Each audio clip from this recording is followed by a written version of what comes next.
I've seen it said that the opposite of love is indifference. Right now, I would disagree. For me anyway, the opposite of love is hate. Blind, seething hatred. I used to love my wife with all my heart and soul. I would have done anything for her, even taken a bullet. But that's not the case anymore.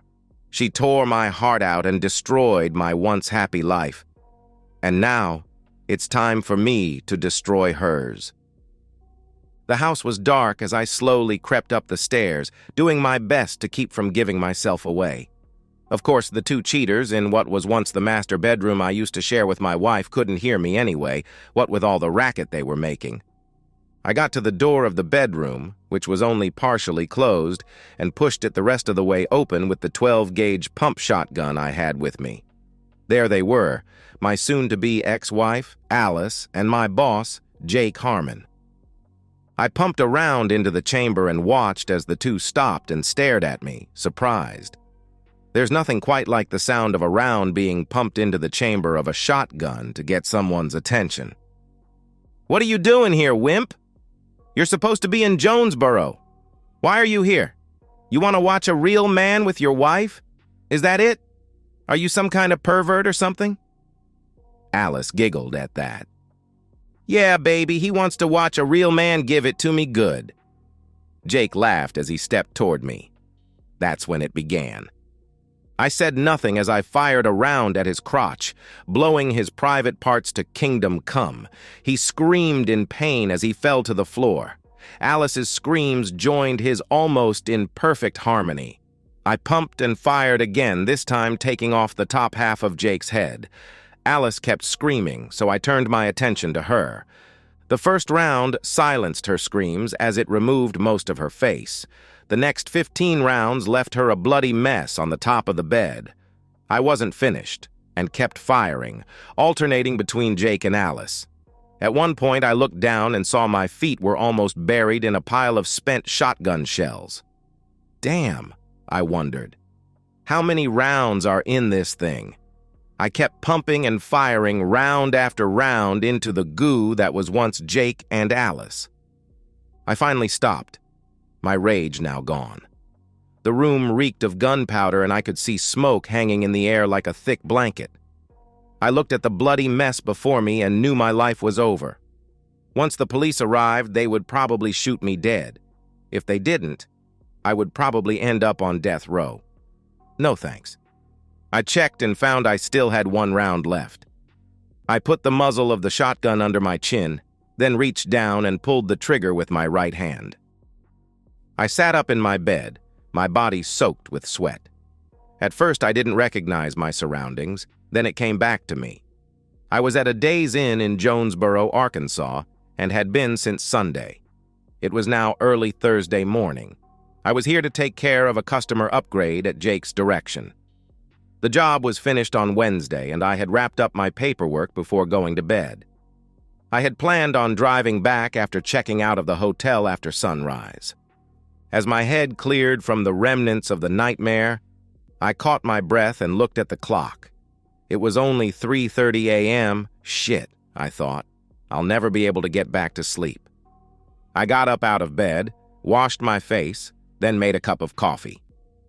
I turned the television on and tried to calm myself down. This wasn't the first time I had experienced a nightmare, and something told me it wouldn't be the last.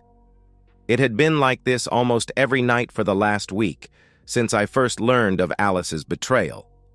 Each nightmare had been quite similar, with the only variation being my weapon of choice. I remember one time I dreamed that I was carrying a mini-gun and had shredded both their bodies with thousands of rounds of ammunition. In another dream, I actually carried a rocket-propelled grenade and blew them, along with the bedroom, into oblivion. Then there was the dream where I actually used a nuclear device and destroyed half the county along with the two cheaters.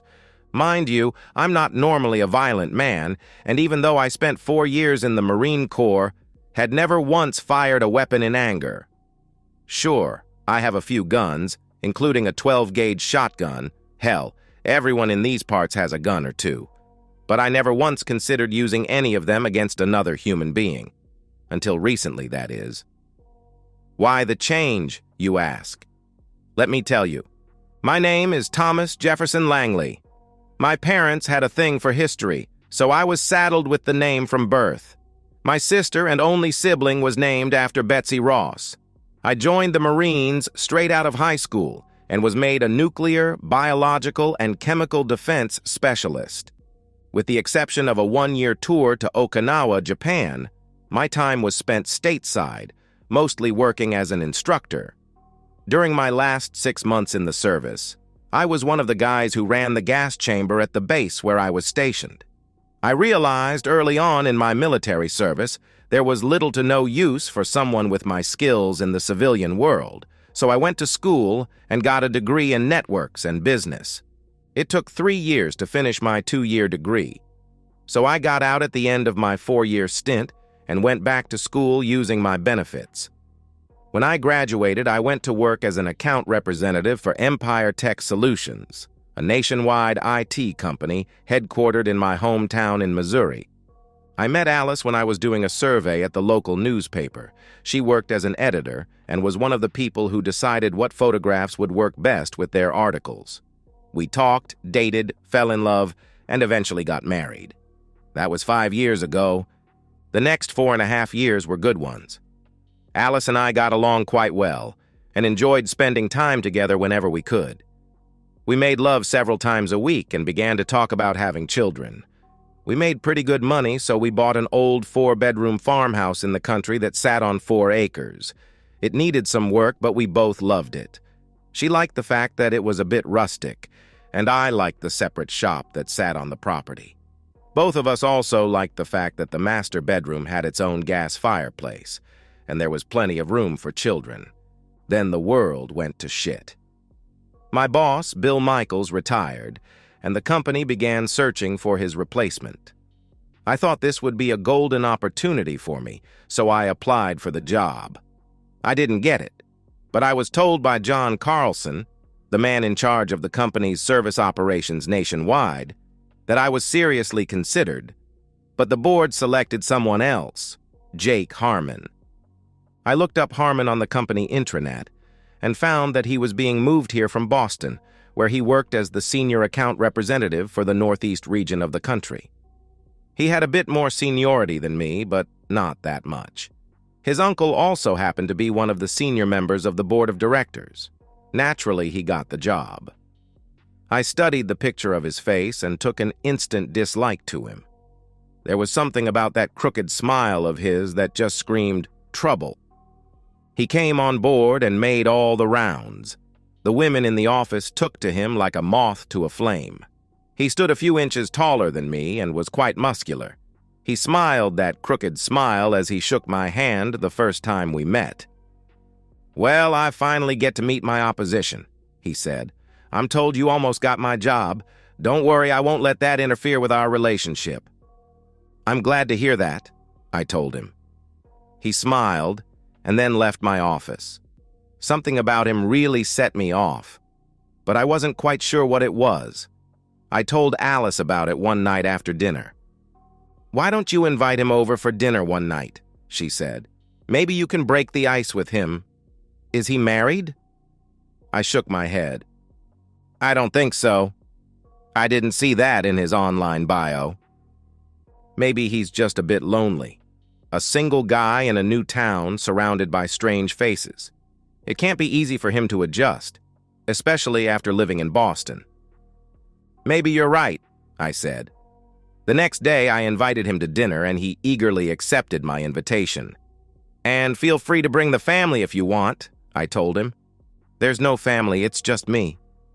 But I'd love to come have dinner with you and your wife. Thanks for the invite. Should I bring anything?" "Just your appetite," I said. "Okay, I'll be there." He arrived at the house on time, and we had a good evening overall. We got to know each other a bit, and I thought we had established a bit of a rapport. Alice went all out, making a pot roast with potatoes and vegetables. She even put some in a Tupperware container for him to take home. "He doesn't seem like such a bad guy," Alice said after he left. "You two seem to get along okay?" "Yeah, I guess," I said. Still, I had doubts niggling in the back of my mind. That was a wonderful pot roast, by the way. Let me help you with the dishes, then I'll thank you properly upstairs, I added, giving her a swat on the rear end. She giggled, then pranced into the dining room to start putting things away. The next day at work, Jake came by my office. I just wanted to thank you for dinner last night. That was some pot roast your wife made. You're welcome. Yes, Alice is a very good cook. He smiled as he nodded his head. I couldn't help but wonder what else he was thinking. Listen, Tom, I'm going to need you to start making more trips out of town. I know my predecessor limited your time out of town, but I'm concerned we may see some business slip if we don't get a bit more aggressive. What are we talking about? I asked. He was right. Bill made sure I took no more than one trip every 2 weeks at the most, concerned about the impact on my home life. That was one of the things I really appreciated about him. I'm thinking maybe 1 trip a week. I know it may be rough on things with Alice, but I'll make sure you get well compensated for your time away from home. When is this starting? I asked. Next week, he said. That wasn't much advance time, given that today was already Friday. In fact, I'd like you to go to St. Louis on Monday. Peters and Leestrom are talking about updating some of their servers in preparation for tax time, and I'd like you to assess the situation and make some recommendations. Normally, this would be done remotely, but I'd like you to be a bit more hands-on. Peters and Leestrom was an accounting firm that we had done business with for years, and this was the first I had heard of an upgrade. All right, I said. How long are we talking about here? This shouldn't take me more than a few hours at most. You forget? They have satellite offices all over the city. You'll need to visit them all. Crap, I thought. That could take 2 or 3 days. Maybe even 4. All right, I'll let Alice know. She's not going to be happy. I think she'll get over it when she sees your paycheck, Jake said before leaving my office.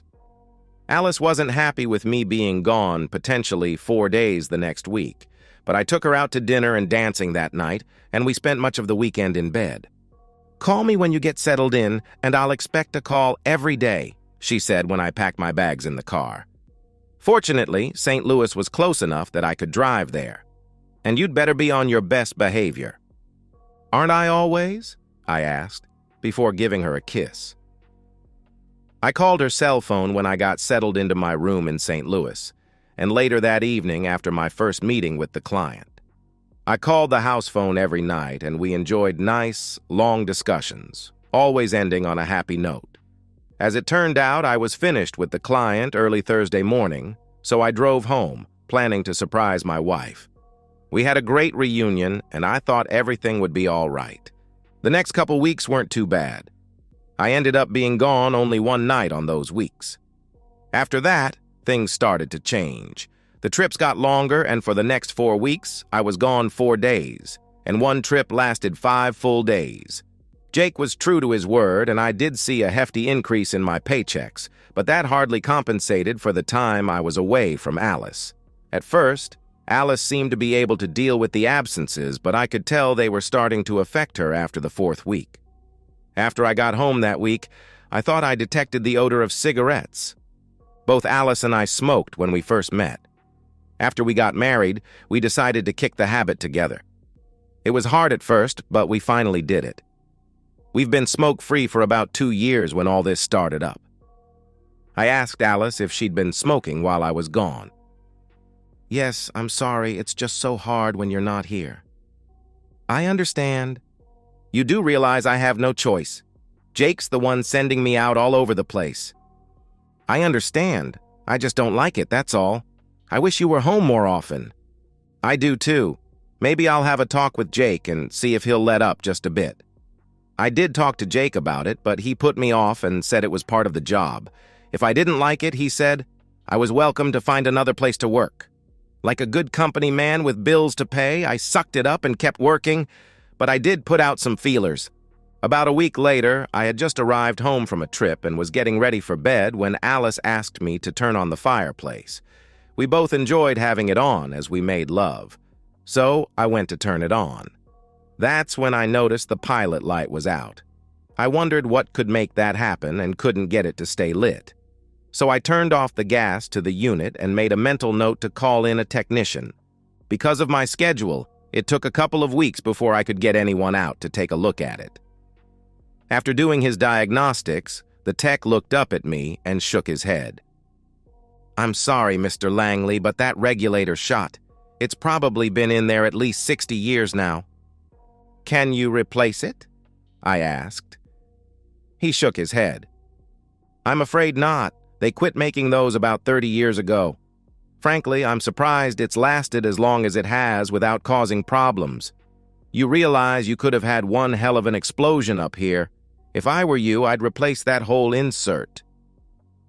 "I'm not sure when I'll have the time to do that. My schedule's pretty screwed up." He handed me a card. "Well, when you get the time, come on down and take a look at what we've got.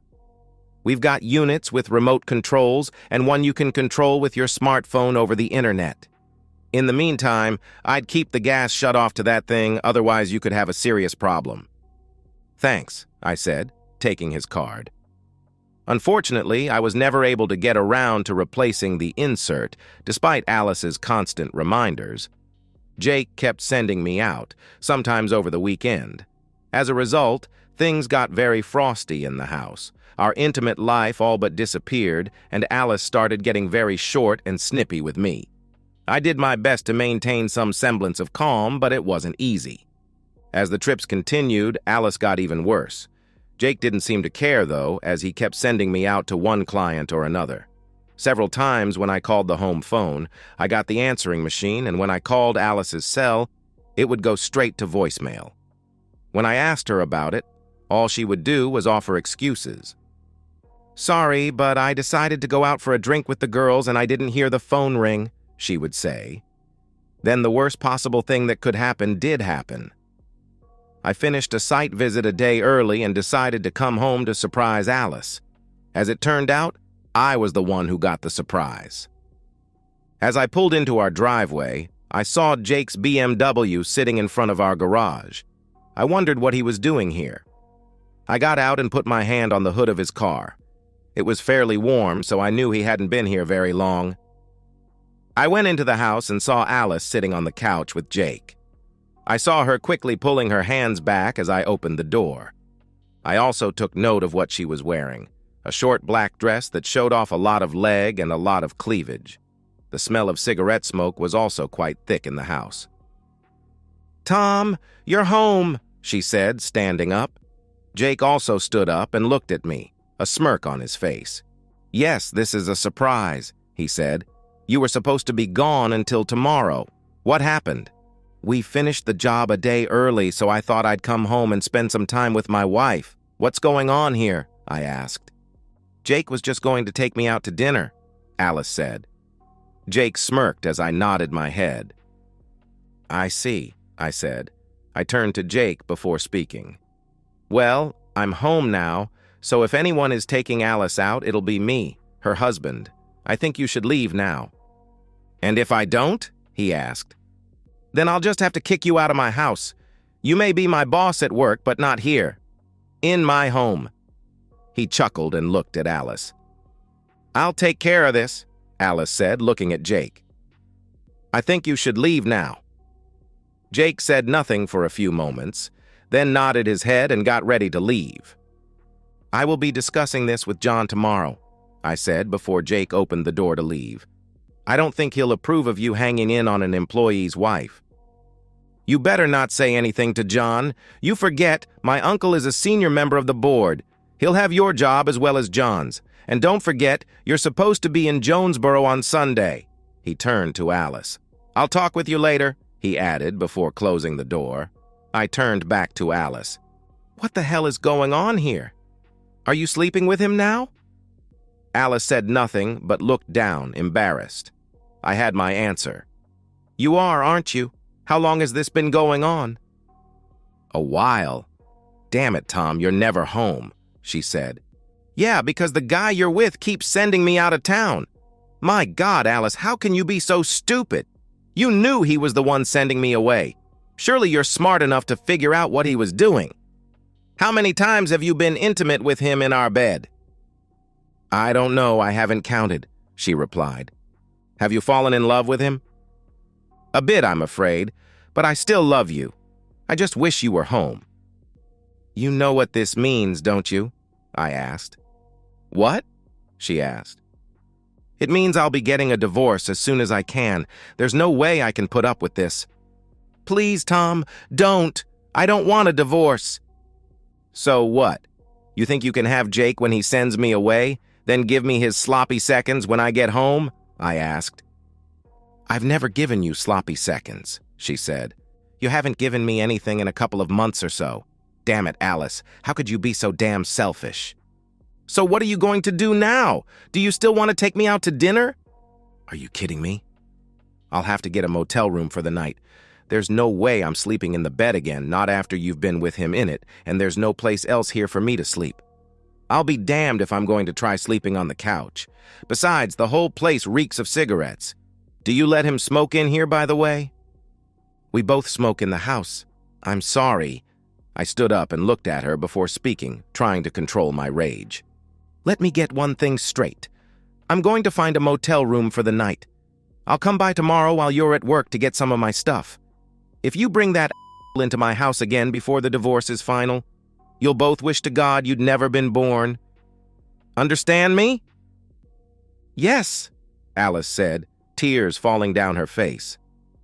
I couldn't help but wonder why she was crying, since she's the one who caused all the hurt. I stormed upstairs to grab a suitcase and some clothes and saw the ashtrays on both nightstands.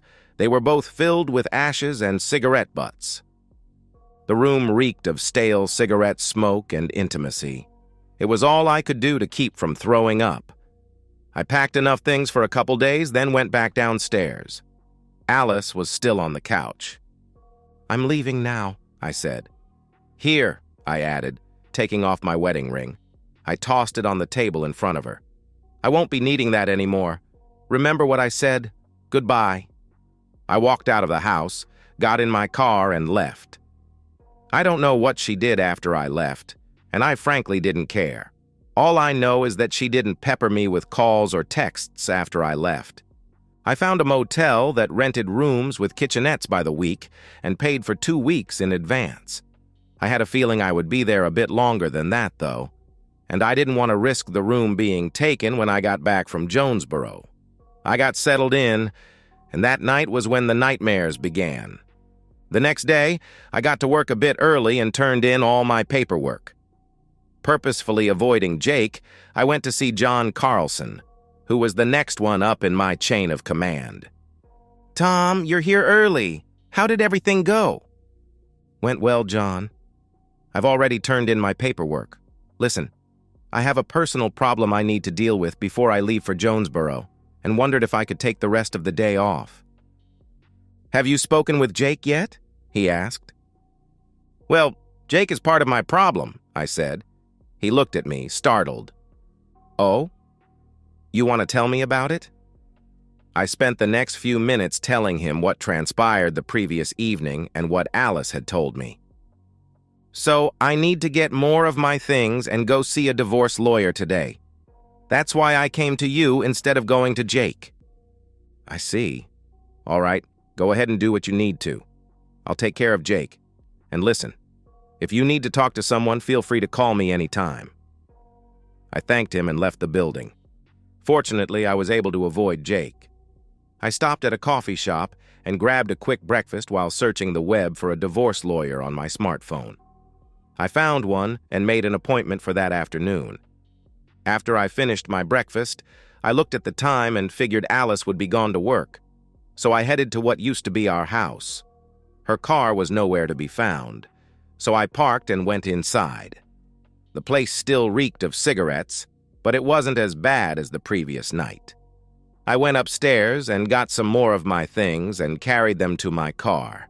I grabbed some trash bags and filled them up with as much as I could carry and put those in the car as well.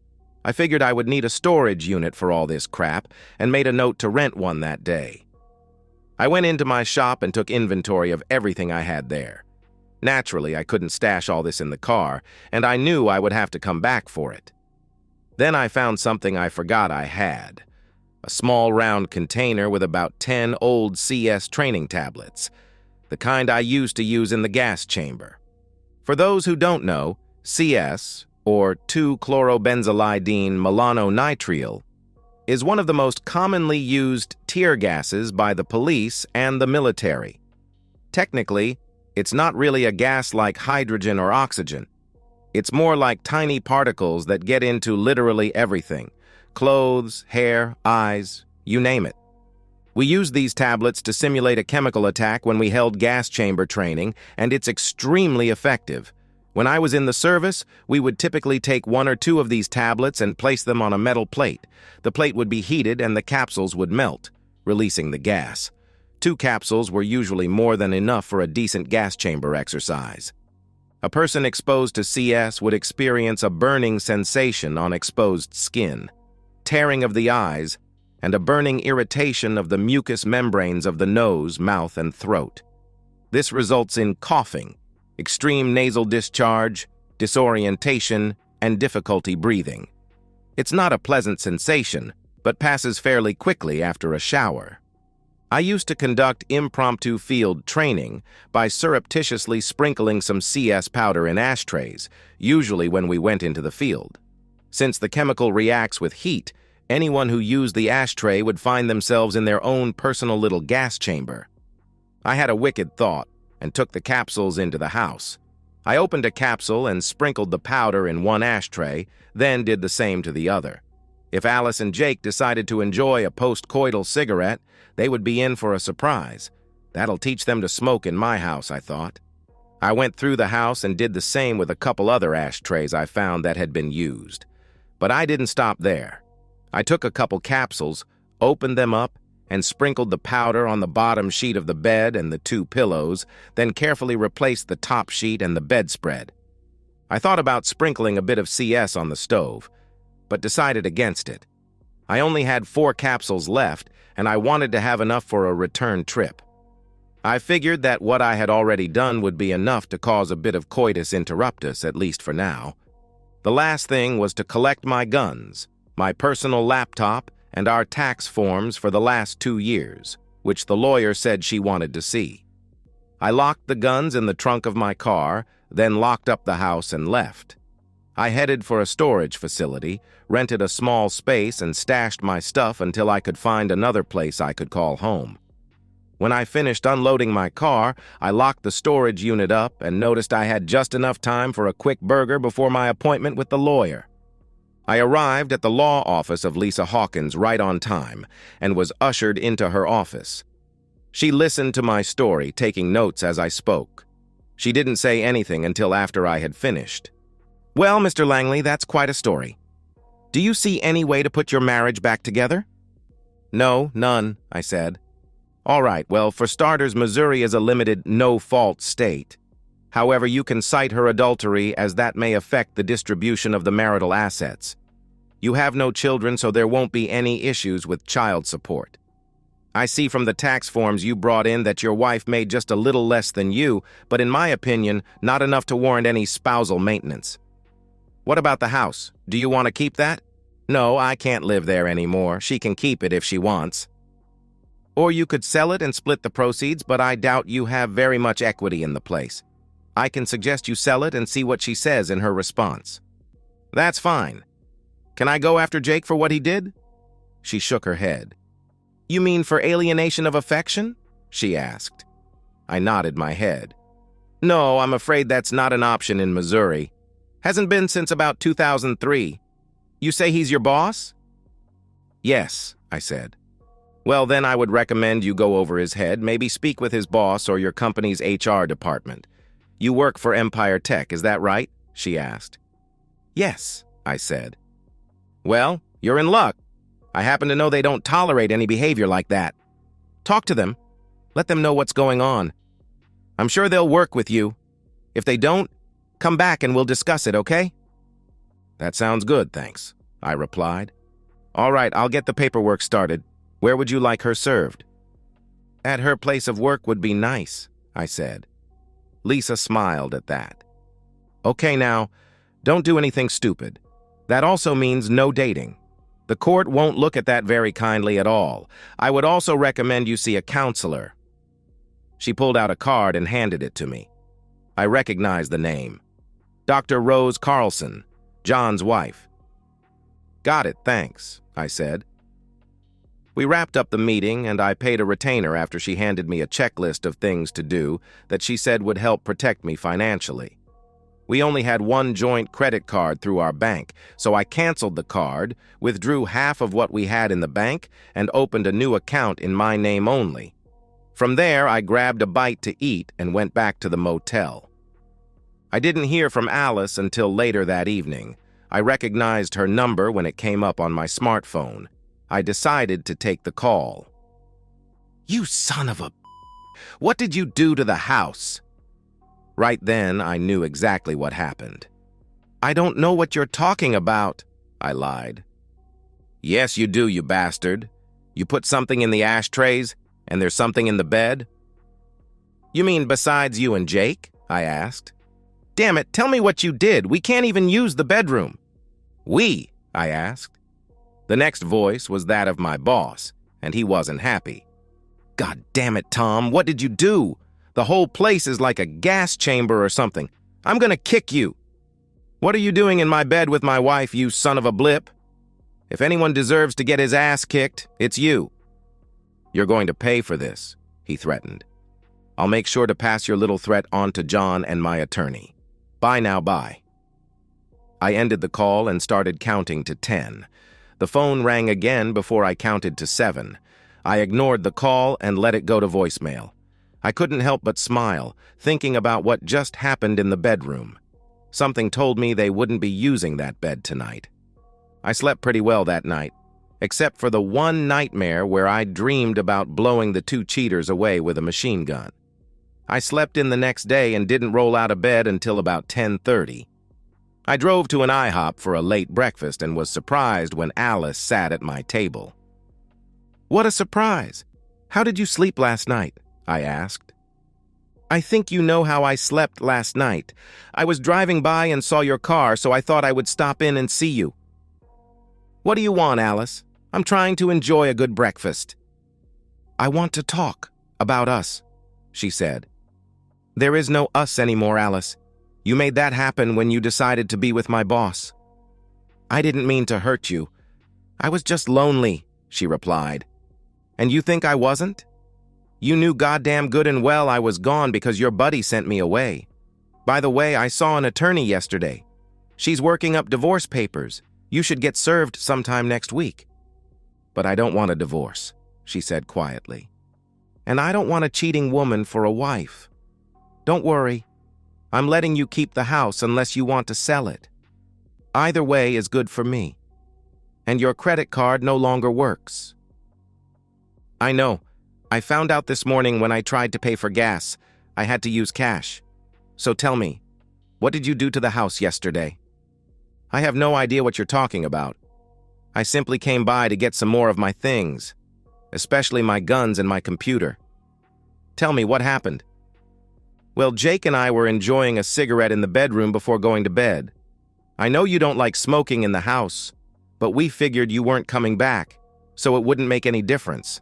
Right after we ground our cigarettes out, we both started feeling a burning sensation. We started coughing, and snot was hanging out of our noses. I knew you had done something, but I didn't know what it was." "Well, I guess you won't be smoking in the bedroom anymore. So what did you do? Go to Jake's apartment?" "Yeah, we spent the night there. Nothing happened, though. Neither one of us was up to it by then." "That's just too bad," I told her sarcastically. "So, what are you doing now?" "I'm going back to air out the place and clean up the bedroom. Look, I know things are over between us, but I was wondering, is there any way we can at least part as friends?" I couldn't believe the nerve of this woman. I set my fork down and looked at her before saying anything. "Friends, you did the worst possible thing a woman can do to someone she claims to love. You betrayed my trust and broke my heart by being intimate with my boss, in my house and in my bed. And you have the damn gall to ask if we can be friends?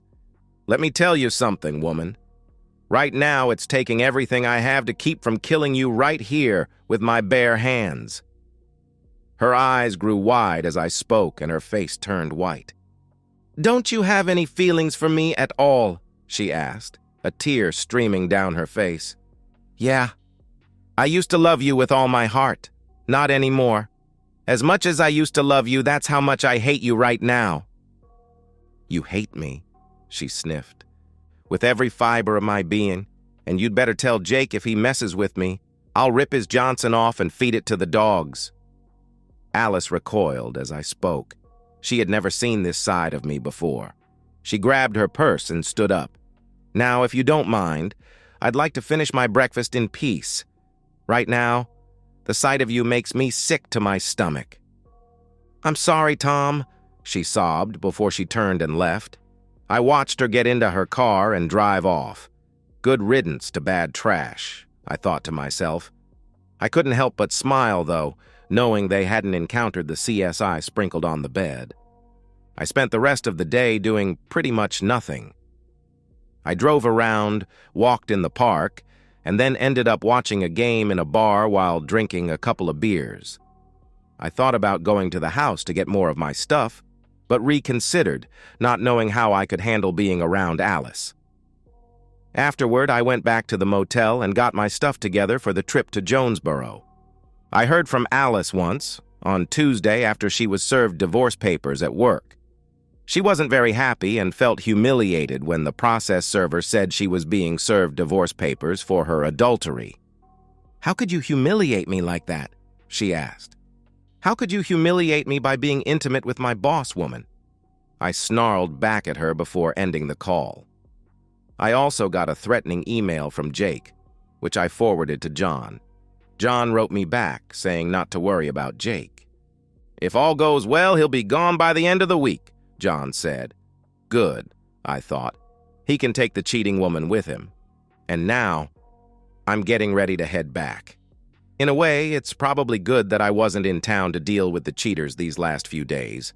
There's no telling what I might have done.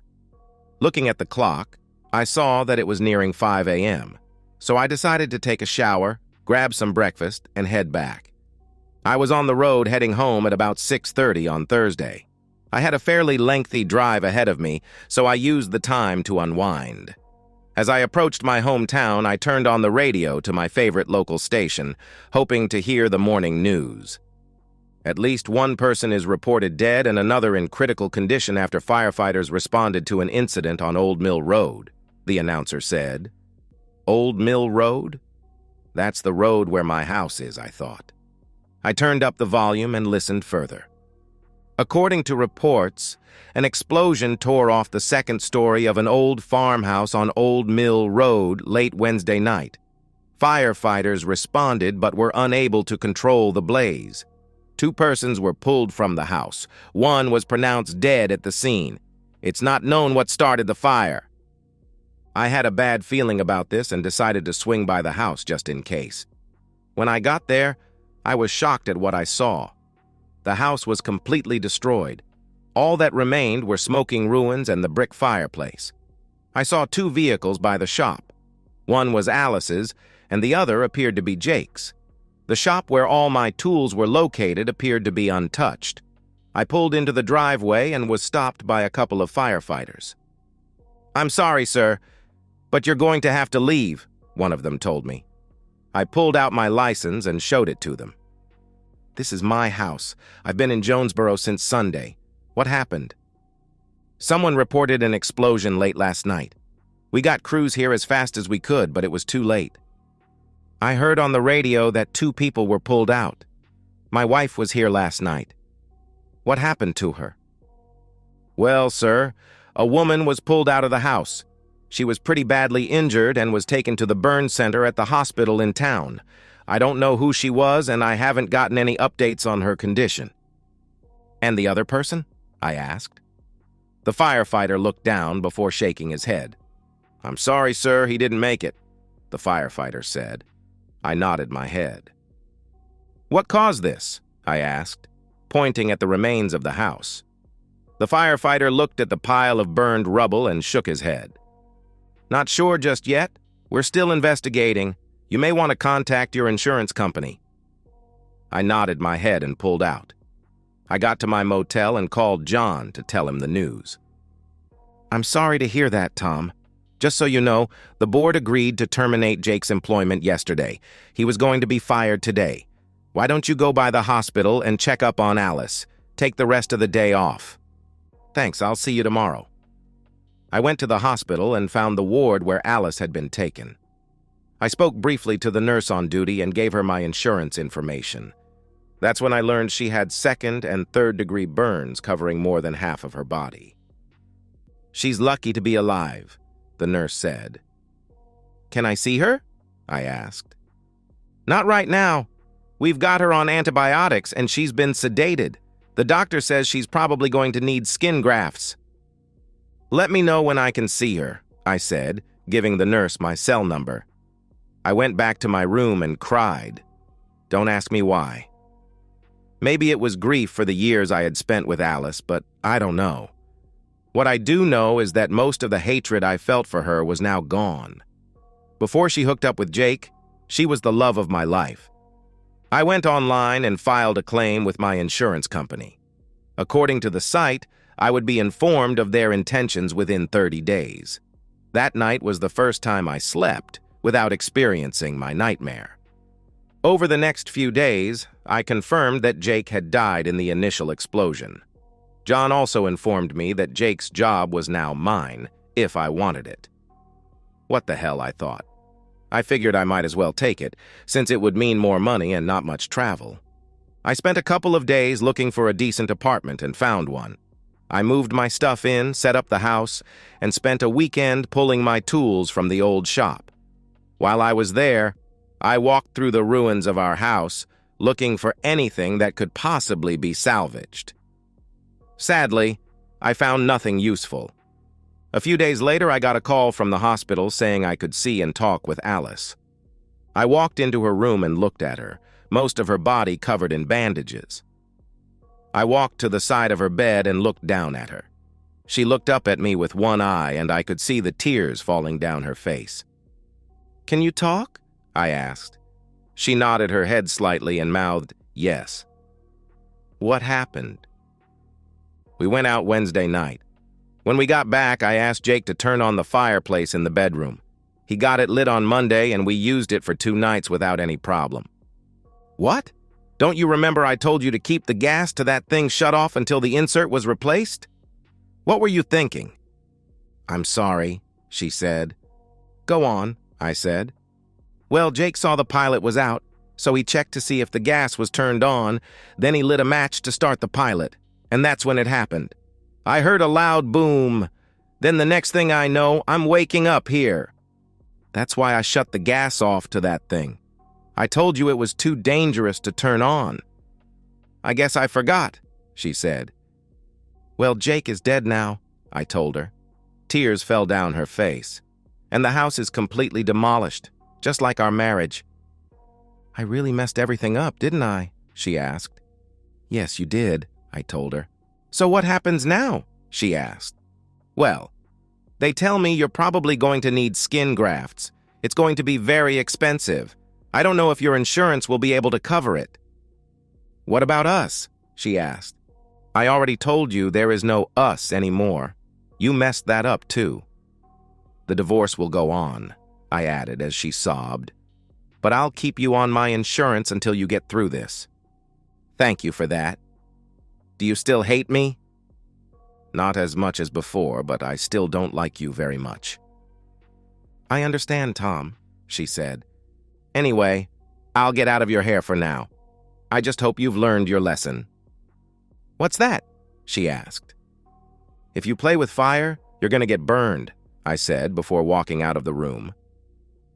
Much to my surprise, the insurance company came through for me, and I got a check for the damage to the house. There wasn't much left after the mortgage was paid off, and I had no intention of rebuilding, so I talked with Alice, and we agreed to sell the property and split the proceeds. She remained in the hospital for quite some time. The paper put her on an extended paid leave of absence while she recuperated. The divorce went through as my lawyer said it would, and in 60 days, I was a free man. In the meantime, I had started seeing Rose, and she was doing an excellent job of getting me through my anger issues. I kept my word to Alice and kept her on my insurance until she was healed enough to get out and about on her own. The doctors had done a wonderful job on her, and the skin grafts seemed to take hold. Just fine. She wasn't the beauty she was when we married, but she still looked pretty good, despite her scars. As a final gesture, I helped her get set up in a new apartment. I handed her the keys to the place after the furniture was moved in.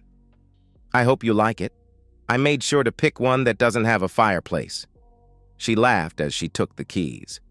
Thank you, Tom, she said, tears forming in her eyes. I appreciate that. You're a good man, Tom, and you deserve a good woman.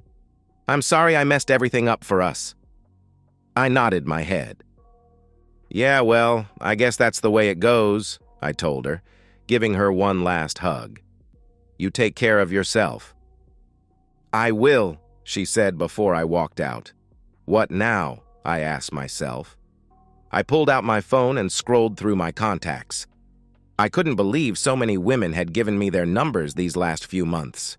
I found the number I was looking for and called. Hello? I heard a female voice say. Yeah, this is Tom. You busy tonight? I was until you called, Nancy said. I met Nancy a couple of weeks ago at a club in town. She had the deepest blue eyes and legs that wouldn't quit. You want some more of my lasagna? She asked. You know it, I said. Well, come on over. I'll warm it up for you. I'm on my way, I said, ending the call. Yeah, sometimes playing with a little fire is just what the doctor ordered. And so, we've reached the end of today's story. Was it what you expected, or did it take a twist you didn't see coming? I'm curious to hear your thoughts. Share them in the comments below, and let's get a conversation going. If this story kept you hooked, make sure to hit that like button.